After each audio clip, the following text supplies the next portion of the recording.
For decades, we've pictured the Himalayas as this, permanent, impenetrable wall.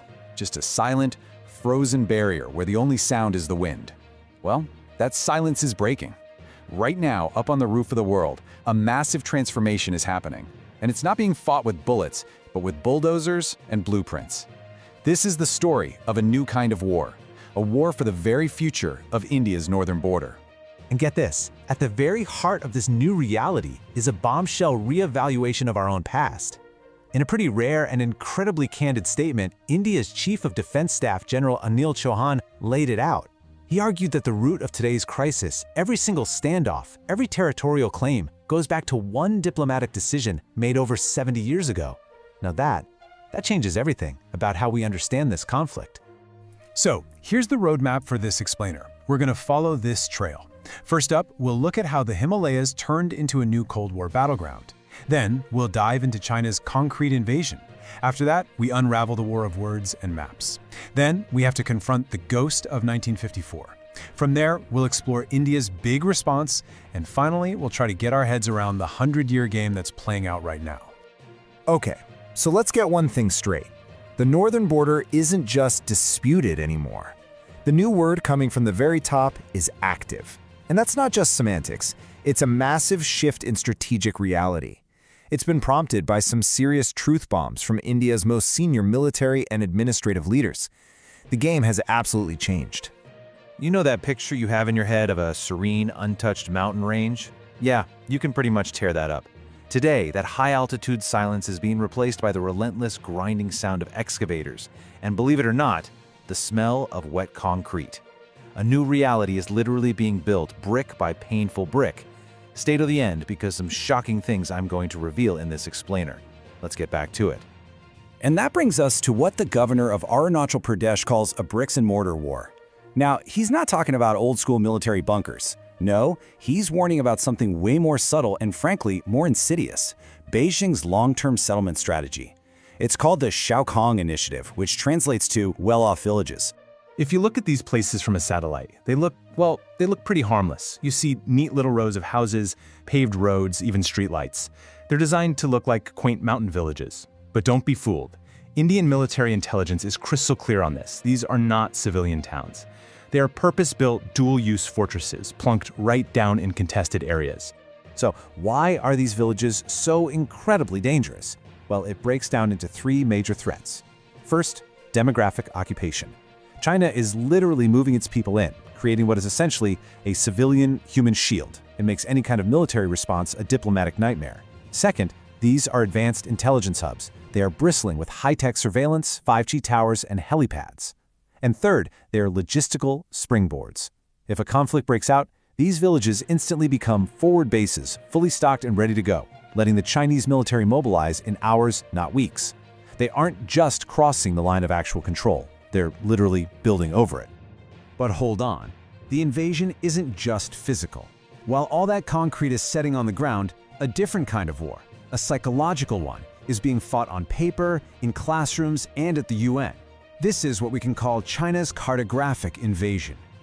Just look at this number, 90. That's how many places in Arunachal Pradesh, we're talking mountains, rivers, entire neighborhoods, that Beijing has just decided to rename on its own. They don't even call it Arunachal Pradesh. On their maps, it's Zhangnan, which means South Tibet. This isn't random, it's a systematic campaign to literally rewrite the identity of the land itself. Now, it's easy to hear that and just dismiss it as preposterous, which is exactly what India's Ministry of External Affairs called it. But that would be a huge mistake. This is a very calculated, legal, and psychological move. See, in international law, one way to claim territory is to show continuous and effective occupation. By renaming places, publishing these new maps, and using these names in official documents, China is slowly, meticulously building a paper trail. They're creating an alternate history, a legal fiction, that they hope, over time, the world will just start to accept as fact. And this whole strategy of creating facts on the ground and on paper, it has really deep roots. To truly understand what's happening today, we have to go back in time. We have to confront what CDS General Chauhan calls the ghost of 1954. Now this is a truly seismic statement. For decades, the 1954 Panchsheel Agreement has been held up as a high point of Indian diplomacy, right? The 5 principles of peaceful coexistence. But General Chauhan's analysis just turns that completely on its head. He's not saying it was just a small mistake. He argues it wasn't a masterpiece at all. It was a fundamental strategic blind spot. Let's just walk through this critical moment. Back in 1954, India signed the Panchsheel Agreement, and in doing so, officially recognized Tibet as a part of China. Now, India's assumption was that this grand gesture of friendship would, in return, secure the northern border. New Delhi even named 6 mountain passes for trade, thinking that this implicitly set the boundary. But here's the kicker. China's intention was completely different. For Beijing, this was never, ever a border settlement. It was just a trade deal. It's right there on your screen. India saw a border settlement. China saw a trade deal. India thought it had secured the frontier for good. China simply pocketed a massive concession, control over Tibet, and deliberately left the border question wide open for the future. For India, it was a promise of peace. For China, it was an open question they fully intended to answer later, on their own terms. And then General Chauhan makes this really crucial distinction. For centuries, the Himalayas were a frontier, a fluid, blurry zone where cultures and trade just kind of mixed. But the second India recognized Chinese sovereignty over Tibet, India was forced to start thinking of it as a border, a hard political line that has to be defended. The problem? China never stopped thinking of it as a frontier. They just keep pushing their zone of influence, while India is stuck defending a line that was never actually agreed upon. That imbalance is why the LAC is still so volatile today. So you look at this multi-front, long-term assault, and you have to ask, how is India responding? The answer can't just be military. As Governor Parnaik said, it needs a whole-of-nation approach, a comprehensive strategy that pushes back on every single part of China's plan. And this counteroffensive really has 3 main pillars. First, populate the border. The Vibrant Villages program is India's direct answer to China's Zhaokong villages.